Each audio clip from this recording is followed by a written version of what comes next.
strength and shield. To you alone, let my spirit. Hello viewers, welcome to COC TV.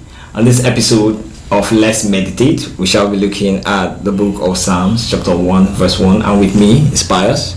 Thank you very much for having me. It's an honor to be back. And Nnamdi Murphy. Great to be here once again. Good evening, everyone. Thank you so much. Right, so in Psalms chapter 1, verse 1, I'll take the reading on to verse 4.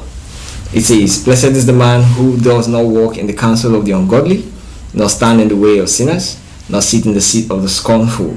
But his delight is in the law of the Lord, and on his law he meditates day and night.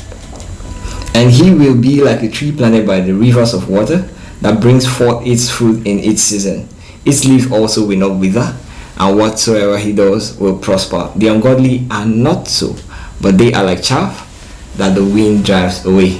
Now, verses 3 and 4 are the reward and consequence of doing or not doing what is contained in verse 1. So we're going to dwell on verse 1. And I think every Christian, or at least most Christians, I don't think there's any Christian who doesn't want to be like a tree planted by rivers of water. So I want to believe that every Christian wants to be that tree that's described in verse 3.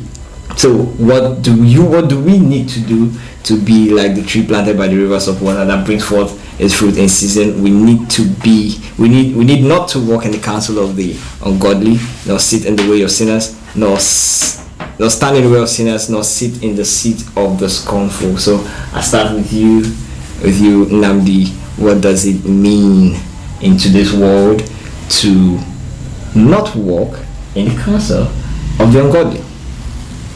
Alright, so it's a very simple analogy. The Bible tells us that evil communication corrupts good manners, and we've seen time and again that it's very important for us to mind the kind of company we keep, right? So when you talk about walking in the counsel of the ungodly, it just basically you staying with ungodly people, spending time with ungodly people, right? You are connecting more with ungodly people. What are the people that you find yourself around? So the people that you find yourself with regularly are people that will influence you the most, right? So you are constantly getting, and talks about counsel, what kind of people do you get advice from, right? If you need to do a particular thing, if you need to walk a particular path, if you are looking for answers to questions, if you are looking for ideas on how to embark on a particular project or something that you need help with, who are the people that you go seek advice from first, right? If you are constantly seeking advice from ungodly people, naturally you get ungodly advice, and of course ungodly advice will definitely lead you to destruction, like the Bible always tells us. So it's important that as a Christian we should get counsel from godly people.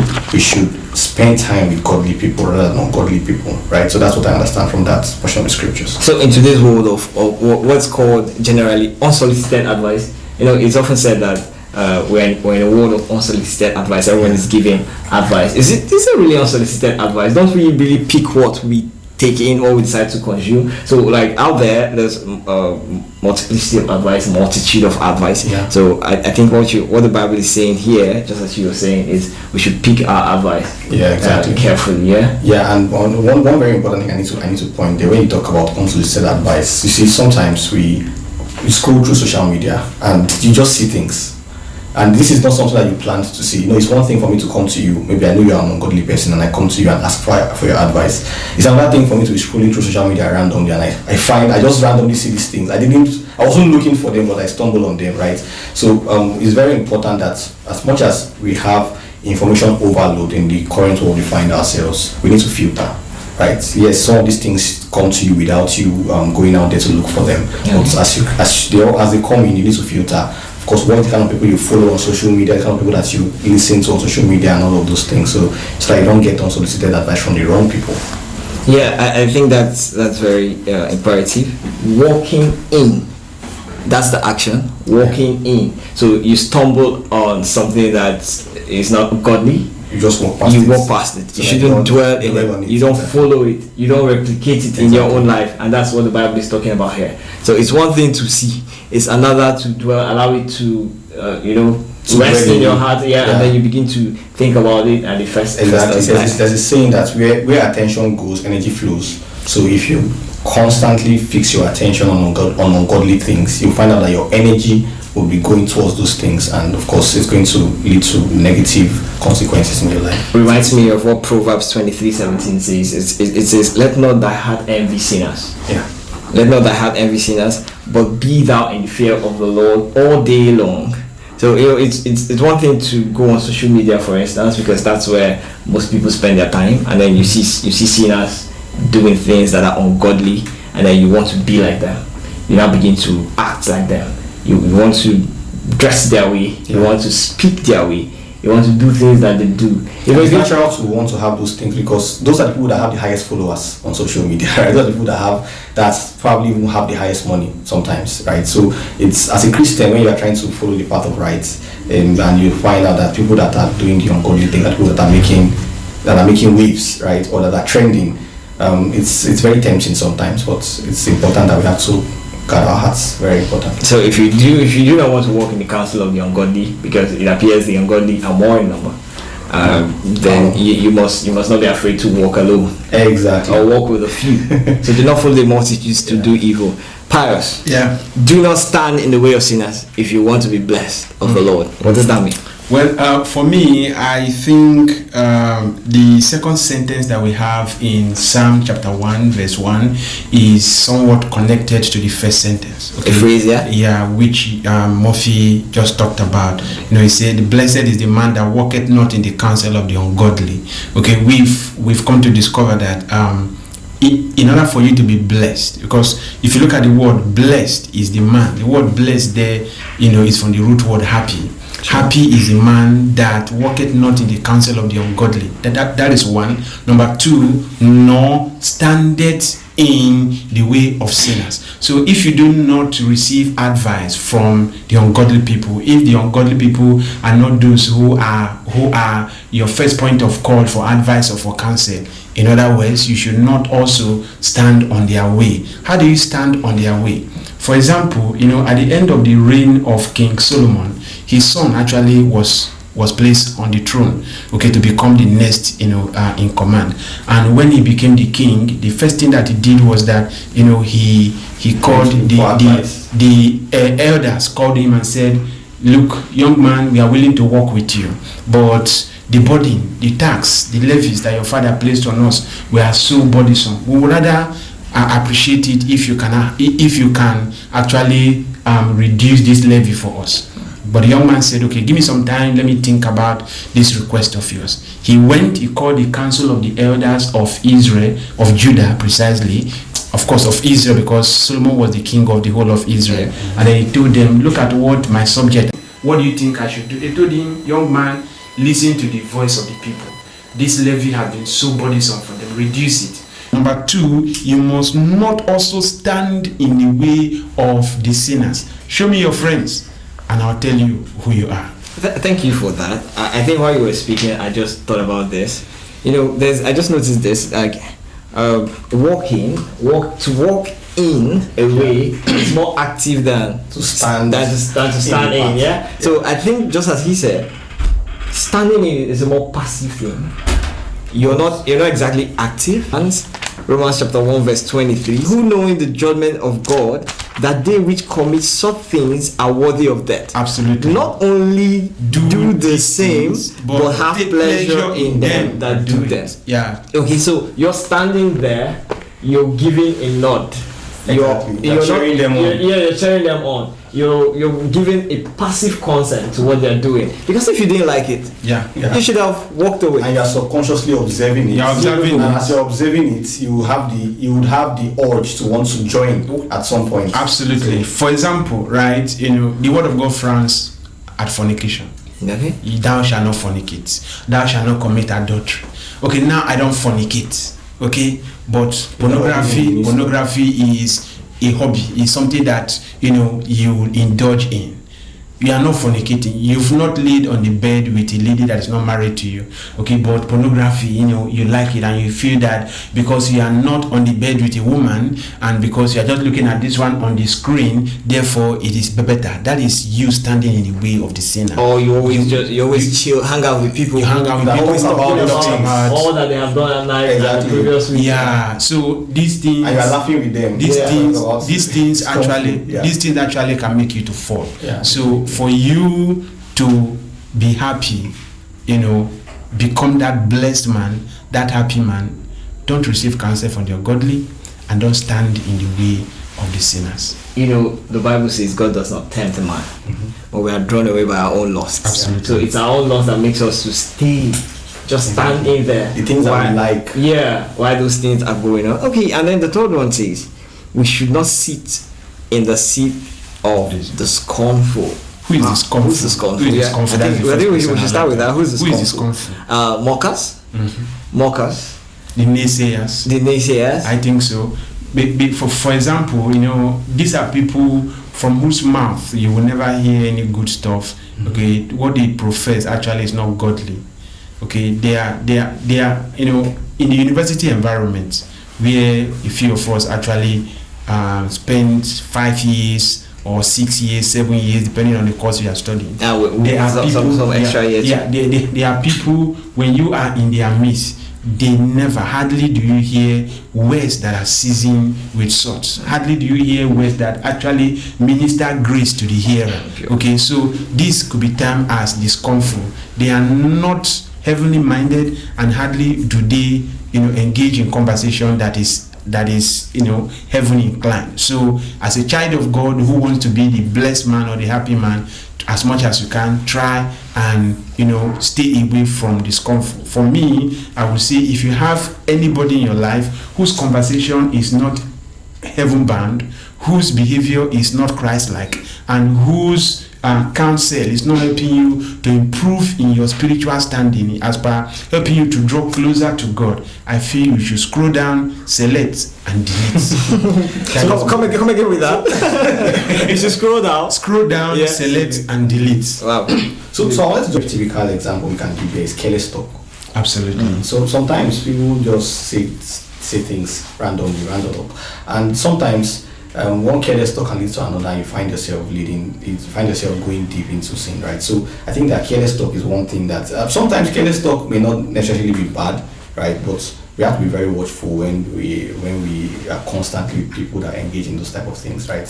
And I feel it fall off your mouth unconsciously, right? But if it falls off your mouth unconsciously the first time, and I draw your attention to it, hey brother, I don't like the way you speak when you see a lady walk by. It's not godly. It's not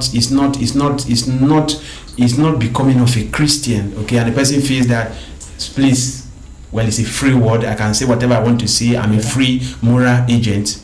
That is a mark for you. That is an early warning sign for you. And when you become consistent, the earlier you scroll down, select, and delete yourself from that person's life, the better it is for you. Because if you continue with that person, they said, a little living the whole law. Evil association corrupt good manners. So if you are not mindful of your spiritual status, as per what you see, the human body has 2 ears, 2 eyes, and 1 mouth.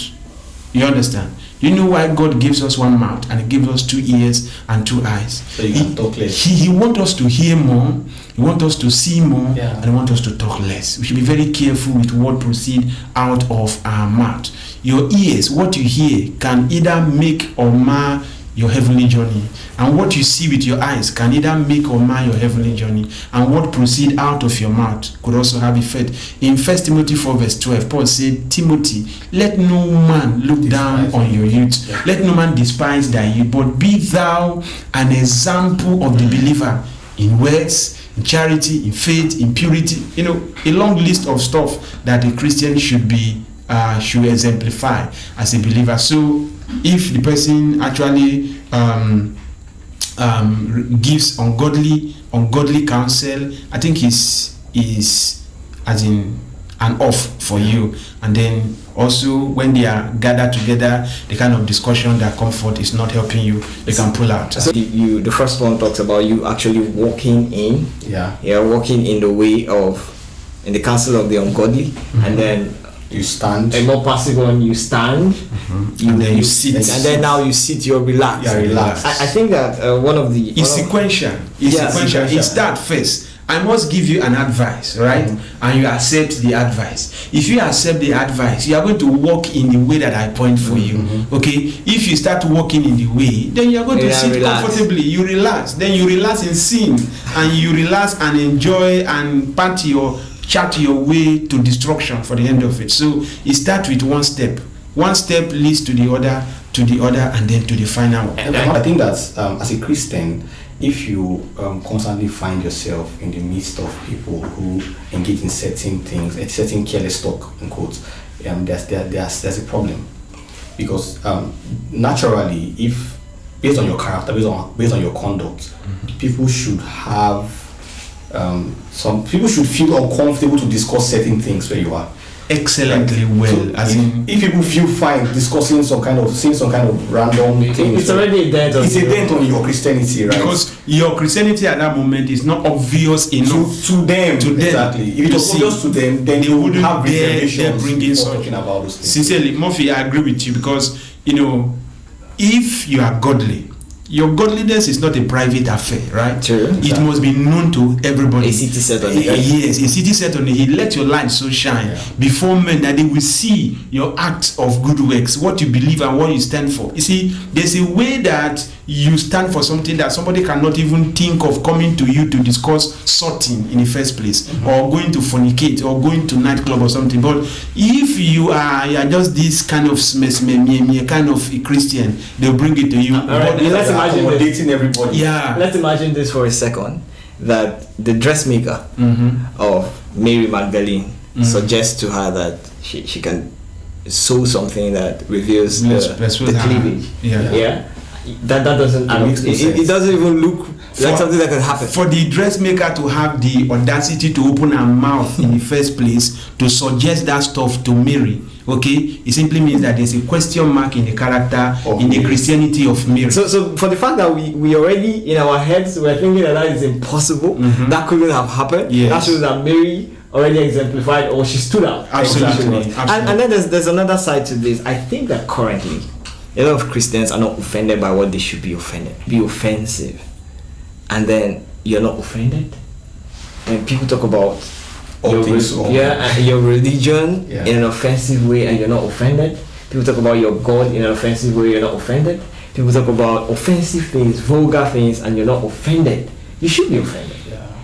So being relaxed in that kind of environment, it speaks deep of who you are, and God is already saying that this is not the way that you ought to go. Rather, we should have delight in the law of the Lord, and we should habitually meditate on it. That is reading and studying every day as much as we can, and that is where we should spend our time in the law of the Lord, within and around all that God has instructed us to do. There's a whole lot that we ought to do, and then we shouldn't leave what we ought to do and start going to what we ought not to do.